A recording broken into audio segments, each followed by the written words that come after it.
बिस्मिल्लाहिर्रहमानिर्रहीम। अस्सलामुअलैकुम वरहमतुल्लाहि वबरकातुहू। अज़ीज़ तलबा व तालिबात, इस लेक्चर में हम एसिड और बेस का एक नया कंसेप्ट डिस्कस करने जा रहे हैं। तो चलिए बुक की जानिब बढ़ते हैं। हमारे टॉपिक का नेम है जी ब्रोंस्टेड एंड लोरी कंसेप्ट। यहाँ पे वाई आना था, ठीक है, यहाँ पे वाई कर देते हैं। ठीक,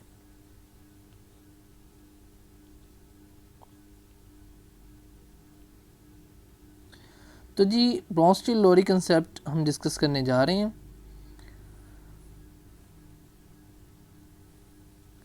तो इसमें हुआ क्या था जी, हमारे पास जो लास्ट कंसेप्ट हमने डिस्कस किया था आर्हेनियस का, उसकी लिमिटेशंस थी। ठीक है, वो एक्वस सॉल्यूशन में ही हमें पता चलता था कि एसिड है या बेस है। और फिर ऐसी चीज़ें, ऐसे हमारे पास कंपाउंड जैसे CO2 हमने डिस्कस किया था, NH3 डिस्कस किया था, उनके बारे में हमें कोई इन्फॉर्मेशन जो था आर्हेनियस का कंसेप्ट नहीं देता था। तो अब देखते हैं कि ब्रोंस्टेड लोरी जो है वो उन्होंने क्या कंसेप्ट जो है वो क्लियर किया है।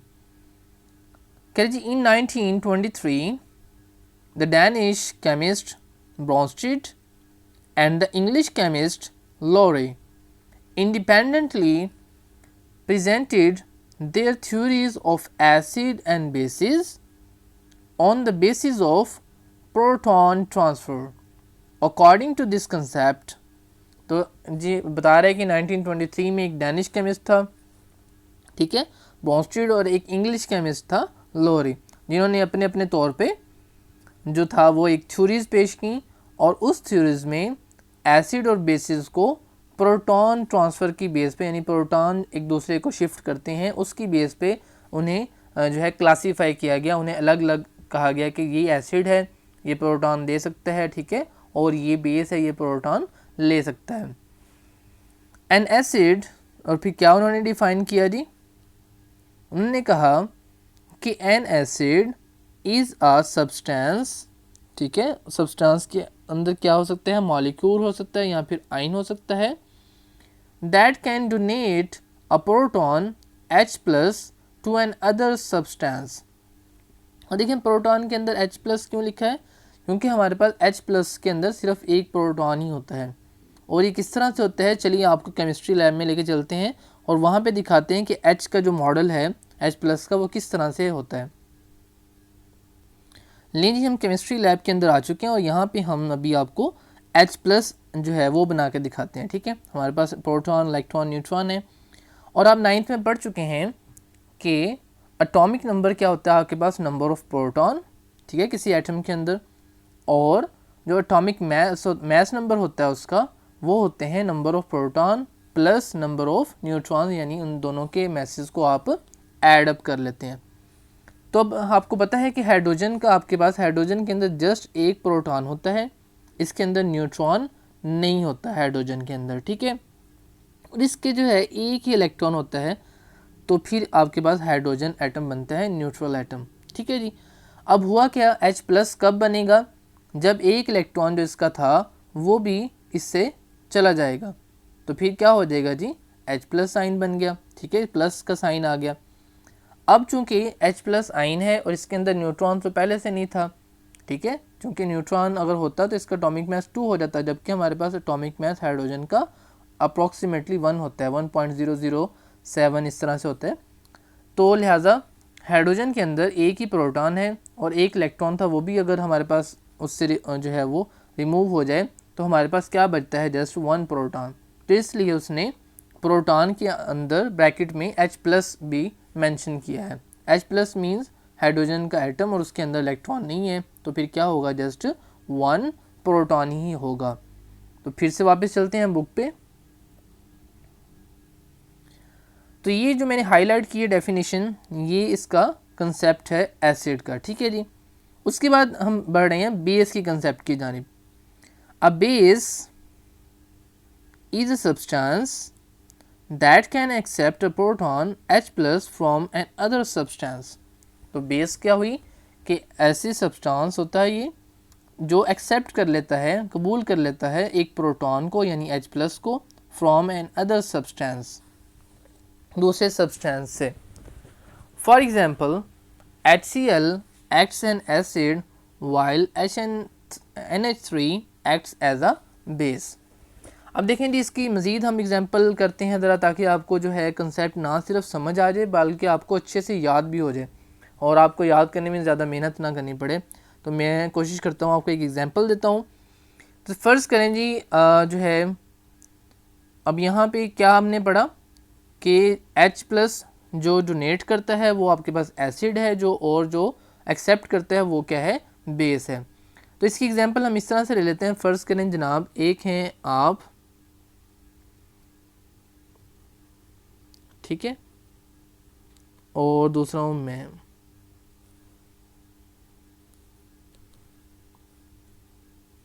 ठीक है, इसको हम इस तरह भी लिख सकते हैं कि यू एंड आई, कि आप और मैं।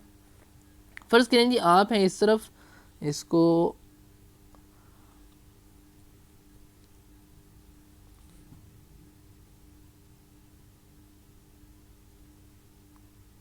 अब ठीक लिखोगे।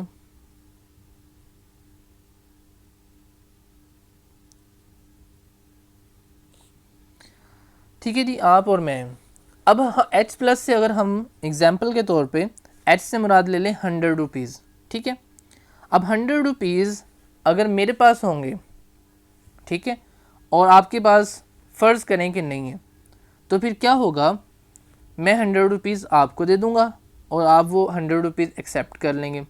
तो फिर क्या हो जाएगा, मैं हो जाऊँगा एसिड, ठीक है, एग्जाम्पल के तौर पे, और आप हो जाएंगे बेस। क्यों? क्योंकि मैंने H प्लस जो था, H 100 रुपीज़ जो थे वो आपको दे दिए, ठीक है, यानी कि H प्लस। ठीक है, तो इस तरह से एसिड क्या होंगे, जो H प्लस देंगे, और बेस क्या होंगे, जो H प्लस लेंगे। अब देखें, अब इसी एग्जाम्पल को हम जो है वो कंटिन्यू करेंगे। जब हम नेक्स्ट पढ़ेंगे तो फिर मैं इसी एग्जाम्पल से आपको मज़ीद कंसेप्ट भी समझाऊंगा। ये तो हो गया जी एसिड और बेस। क्या जी, an acid is a substance, molecule और ion that can donate a proton H plus to another substance. A base is a substance that can accept a proton from another substance.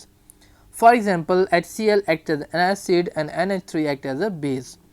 अब देखें जी, example दी हुई है यहाँ पे। इसमें क्या है, HCl है देखें, और NH3। जब ये मिले आपस में तो हमारे पास क्या बना, NH4 पॉजिटिव और Cl नेगेटिव। सिमिलरली कह रहा है कि when HCl dissolve in water, HCl act as an acid and H2O as a base। कहते हैं कि हम इसी तरह, जिस तरह हम HCl को पानी में जब डिज़ोल्व करते हैं, हाइड्रोक्लोरिक एसिड को, तो फिर हमारे पास क्या होता है, HCl बेस के अपना एसिड के तौर पे रिएक्ट करता है, ये H जो है वो H प्लस देता है H2O को, और H2O जो है वो ले लेता है H प्लस, तो लिहाजा वो बेस के तौर पे एक्ट करता है। अब देखें, जब H2O था, इसको एक और H मिल गया और है भी H प्लस वाला, तो फिर देखें क्या बन गया, H3O पॉजिटिव, यानी H के 2 थे, अब कितने हो गए, 3, और जो लिया है नया वो था भी प्लस का, तो लिहाजा H3O प्लस साइन आ गया। और उसके बाद HCl में से एक तो H चला गया और दूसरा प्लस साइन भी चला गया, तो लिहाजा एक प्रोटॉन इसमें कम हो गया है, तो लिहाजा क्या आ जाएगा, Cl नेगेटिव। तो अब जी हुआ क्या, अब इसको कह रहा है कि it is a reversible reaction, ये हमारे पास रिवर्सिबल रिएक्शन है। इन द फॉरवर्ड रिएक्शन, यानी ये दोनों सिम्टों में होगा, ठीक है। कहते हैं in the forward reaction HCl is an acid, it donates a proton. तो HCl एसिड है क्योंकि इसने प्रोटॉन H प्लस दिया है दूसरे सब्सटेंस को। किसको दिया है, H2O को। तो लिहाजा हमने अभी एग्जांपल की कि जो 100 यानी H से मुराद हमने मिसाल के तौर पे 100 लिया था, तो H जो देगा वो क्या होगा, एसिड, और जो लेगा वो बेस होगा। कहता है whereas H2O is a base, it accept a proton. तो लिहाजा H2O बेस है क्योंकि इसने प्रोटॉन यानी H प्लस ले लिया। इन द रिवर्स रिएक्शन, ये तो हमने देखा फॉरवर्ड रिएक्शन, तो रिवर्स रिएक्शन में अब किस तरह से होगा। अब रिवर्स रिएक्शन में ये जो आपका बना है जिसने H प्लस लिया है, अब वो H प्लस दे भी सकता है। तो लिहाजा अब वो क्या बन सकता है, एसिड। और जो दूसरा है जिसने H+ पहले दिया था, अब वो H+ ले सकता है, तो लिहाजा वो क्या हो जाएगा, कॉन्जुगेट बेस। इसकी एग्जांपल फिर दोबारा से मैं वही आपको समझाता हूँ कि देखें, एक था मैं और आप थे, ठीक। मैंने आपको क्या किए, H+ दिया, तो मैं एसिड बन गया था और आप बन गए थे बेस। अब मेरे पास फ़र्ज़ करें कोई रुपीज़ नहीं है और आपके पास ही है 100 रुपीज़। तो अब आप क्या करेंगे, अब वो आप 100 रुपीज़ जब मुझे देने के काबिल हो गए हैं और आप मुझे दे सकते हैं और मैं ले भी लूँगा, तो फिर क्या हो जाएगा, फिर आप बन जाएंगे जी कॉन्जुगेट एसिड, ठीक है, कॉन्जुगेट एसिड बन जाएंगे, और मैं क्या बन जाऊँगा, कॉन्जुगेट बेस, ठीक है। तो वो यही बता रहा है कि देखें, जब एसिड HCl से H2O को मिल गया तो H2O अब देने के काबिल हो गया। जब देने के काबिल चूँकि हो गया है, इसलिए अब वो बेस से क्या बन गया है, कॉन्जुगेट एसिड। और जो HCl पहले एसिड था और अब उसने अपना जो H था वो दे दिया था, अब लिहाजा वो लेने के काबिल बन गया है, तो अब उसका नेम क्या हो जाएगा, कॉन्जुगेट बेस। इसके बाद है जी हमारे पास नेक्स्ट, उम्मीद है बहुत अच्छे से समझ आ गई होगी आपको ये वाला कंसेप्ट। तो कह रहा है कि it in the reverse reaction Cl negative ion is a base as it accept a proton from acid H3O plus. तो ये एक्सेप्ट किससे करेगा, जिसको पहले दिया होगा उसे से ही वापस एक्सेप्ट कर लेगा। तो लिहाजा जिससे वो लेगा, अब वो क्या बन गया, कॉन्जुगेट एसिड। और जो लेगा अब Cl नेगेटिव लेगा H+, तो अब ये क्या बन जाएगा, कॉन्जुगेट बेस। फिर कहता है जी Cl negative ion is called conjugate base of acid HCl। तो अब ये जो Cl नेगेटिव आइन है ये किससे बना है, कॉन्जुगेट बेस किसका है, HCl का, क्योंकि ये हम इससे कॉन्जुगेट बेस से पहले वो क्या था, एसिड था, ठीक है। तो लिहाजा हम इसे बोलेंगे कि Cl नेगेटिव कॉन्जुगेट बेस है, किसकी बेस है, एसिड HCl की, ठीक है, क्योंकि HCl से पहले HCl से ही क्या बना है, हमारे पास कॉन्जुगेट बेस बनी है। उसके बाद है जी and H3O positive ion is called conjugate acid of base H2O। तो यानी हमने देखना है कि कॉन्जुगेट एसिड बनने से पहले ये क्या था, ठीक है, तो उसका होगा। यानी देखें अब ये जो है H3O पॉजिटिव जो है कॉन्जुगेट एसिड है, लेकिन पहले वो क्या था, H2O। तो हम कहेंगे कि ये जो H3O पॉजिटिव कॉन्जुगेट एसिड है ये किसका है, ये बेस H2O से बना है, ठीक है। उसके बाद जी it means every acid produce a conjugate base. कहते हैं इसका मतलब है कि हर एसिड जो है वो जब वो दे देता है 100 H दे देता है, तो वो फिर खुद क्या बन जाता है, कॉन्जुगेट बेस बन जाता है, ठीक हो गया। And every base produce a conjugate acid. तो हर बेस जब वो H+ ले लेती है तो फिर वो क्या बन जाती है, कॉन्जुगेट एसिड बन जाती है, क्योंकि अब वो देने के काबिल हो गई है। Such that there is a conjugate acid base pair. तो इसका मतलब है कि हमारे पास एसिड बेस का एक पेयर है, जोड़ा है। जैसे मैं और आप थे, मैंने आपको दिए 100, तो आप जो थे वो पहले जब आपने लिए 100 तो आप थे बेस, ठीक। जब आपने 100 ले लिए, अब आप देने के काबिल हो गए मुझे, तो अब आप क्या बन जाएंगे, कॉन्जुगेट एसिड। और मैं क्या बन जाऊंगा, पहले मैं एसिड था जब मैंने आपको दिए थे 100, लेकिन चूंकि अब मैं लेने के काबिल बन गया हूँ, मैं आपसे ले सकता हूँ, तो लिहाजा अब मैं क्या बन जाऊंगा, एसिड की बजाय conjugate base. Conjugate means join together as a pair. तो कॉन्जुगेट का मतलब है कि मिलना एज ए पेयर, जोड़े के तौर पे मिलना। तो हम जो है वो मैं और आप होंगे, जोड़ा होगा तो ही हम जो है वो 100 दे सकेंगे। लेकिन अगर आप हुए ही ना, तो मैं 100 जो है वो कोई भी ना हुआ मेरे पास, तो फिर मैं किसे दूंगा। तो लिहाजा मैं एसिड ही रहूँगा और कॉन्जुगेट बेस नहीं बन सकूँगा, ठीक है। तो लिहाजा कॉन्जुगेट बेस बनने के लिए पेयर जो है वो लाजमी है, ताकि आप जो है वो किसी को देंगे तो ही उससे वापस ले सकेंगे ना। तो लिहाजा पेयर जो है वो लाजमी है। इसके बाद है जी हाईलाइट करके उसने लिखा हुआ है कि conjugate acid is a species formed. कहते हैं कॉन्जुगेट एसिड जो है वो स्पीशी है हमारे पास, जो कि बनती है, फॉर्म्ड होती है। किससे बनती है, by accepting a proton by a base. तो कॉन्जुगेट एसिड कब बनेगा? जब वो बेस से प्रोटॉन ले लेगा। ठीक है, जैसे आप थे, ठीक है, अब आप क्या थे? बेस थे। ठीक है, तो कॉन्जुगेट एसिड आप कब बनेंगे? जब आप मुझसे ले लेंगे 100 रुपीज़ और आप देने के काबिल हो जाएंगे। तो पहले आप बेस थे, ठीक है, ये देखें बेस, और लेकिन जैसे ही आपको मैंने H प्लस दिया, 100 रुपीज़ दिए, तो फिर आप क्या बन गए? कॉन्जुगेट एसिड बन गए, क्योंकि अब आप जो है वो H प्लस देने के काबिल हो गए हैं। यही उसने लिखा हुआ है कि a conjugate acid is a CpC form बनेगा। कॉन्जुगेट एसिड कब बनेगा? जब वो बेस से प्रोटॉन ले लेगा। उसके बाद लिखता है a conjugate base is a CpC formed by donating a proton by an acid. तो कॉन्जुगेट बेस कब बनेगी? जब एक एसिड जो है वो प्रोटॉन को डोनेट करेगा। ठीक है, जैसे मैं एसिड था पहले, ठीक, मैंने 100 रुपीज़ जब दिए आपको, तो अब मैं क्या बन गया? Conjugate base. ठीक हो गया। और कॉन्जुगेट एसिड जो है वो कब बनता है? जब एक बेस किसी से ले ले। जैसे आप हैं, बेस थे, ठीक, आपने जैसे 100 रुपीज़ मुझसे लिए, तो आपने एक्सेप्ट किए ना 100 रुपीज़, तो फिर आप क्या बन गए? बेस की बजाय अब कॉन्जुगेट एसिड बन गए, क्योंकि आप जो है 100 रुपीज़ अब दे सकते हैं। तो उसके बाद है जी, thus the conjugate acid base pair differ from one another only by a single proton. तो कहता है जो उनके दरमियान फ़र्क होगा सिर्फ सिंगल प्रोटॉन का होगा। जैसे मेरे और आपके दरमियान सिर्फ 100 रुपीज़ का फ़र्क है, जिसकी वजह से हमारे जो है वो नेम चेंज हो जाते हैं, एसिड और बेस। ठीक है, तो इधर भी कह रहा है कि सिंगल प्रोटॉन की वजह से डिफरेंस है उनके दरमियान। उसके बाद जनाब एक और एग्जांपल दे रहा है, सिमिलरली CH3COOH प्लस H2O, ये भी रिवर्सिबल रिएक्शन है। तो इसमें देखें क्या हुआ, ये एसिड था पहले, इसने अपना H प्लस बेस H2O को दिया, और एसिड से खुद क्या बन गया? अब बेस बन गया, क्योंकि अब ये लेने के काबिल हो गया, पहले इसने दे दिया।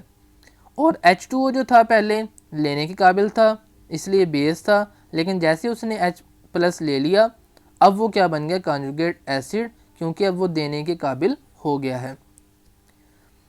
According to the Bronsted Lowry concept, an acid and base always work together to transfer a proton. तो कहते हैं कि ब्रोंस्टेड-लोरी कंसेप्ट के मुताबिक एसिड और बेस हमेशा इकट्ठे काम करते हैं प्रोटॉन ट्रांसफ़र करने के लिए।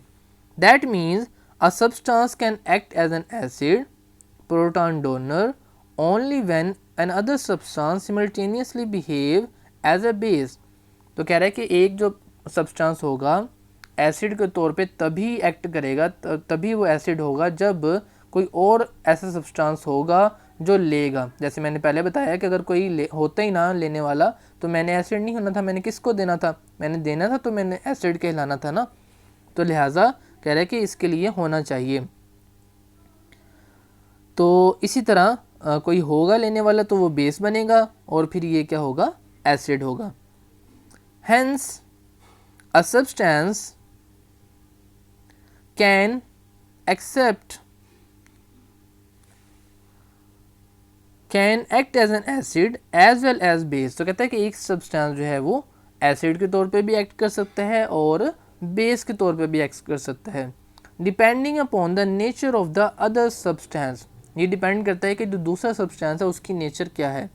For example H2O acts as a base when react with HCl as stated above, and as an acid when it reacts with ammonia such as। तो कहता है कि जैसे हमने ऊपर एग्जांपल की है HCl के साथ H2O की, ये वाली, इसमें जो पानी है वो एज ए बेस वर्क कर रहा है। ठीक है, लेकिन जो नीचे एग्जांपल दे रहा है इसमें जो वाटर है, पानी है आपके पास, वो क्या कर रहा है? एज ए एसिड वर्क कर रहा है। ठीक है, अभी इसने एसिड एज ए वर्क क्यों किया, इसी एग्जाम्पल हम उसी पे चलते हैं जो हम एक कंसेप्ट आपका बिल्डअप कर रहे हैं कि देखें जी, एक मैं हूँ और एक आप हैं। ठीक, अब हमारे पास एक और आदत है, फ़र्ज़ करें जी एक आदत है वो, ठीक है, कोई और जो है ना वो भाई आ गए हैं।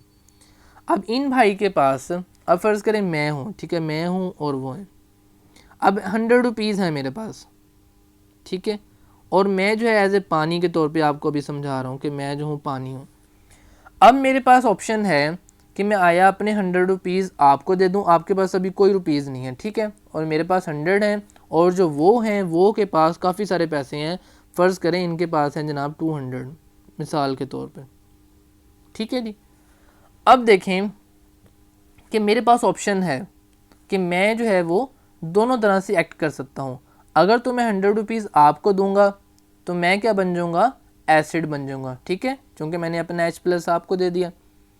और लेकिन अगर मैं कहता हूँ कि मेरे पास 100 तो है, मैं एक और 100 ले लूँ और मैं वो से एक और 100 ले लेता हूँ, तो फिर क्या होगा, मेरे पास मैंने चूँकि लिया है H, तो मैं फिर एसिड नहीं बल्कि मैं एज ए क्या बिहेव करूँगा, बेस, ठीक है।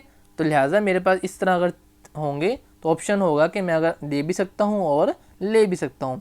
इसी तरह एग्जांपल जो वाटर की है, तो वाटर में देखें पहले उसने इस एग्जांपल में एक H+ ले लिया है, लेकिन इधर चूंकि इसके पास H2O में H था, तो इस एग्जांपल में उसने क्या किया, एज ए एसिड वर्क किया और अपना एक H+ NH3 को दे दिया, ठीक है।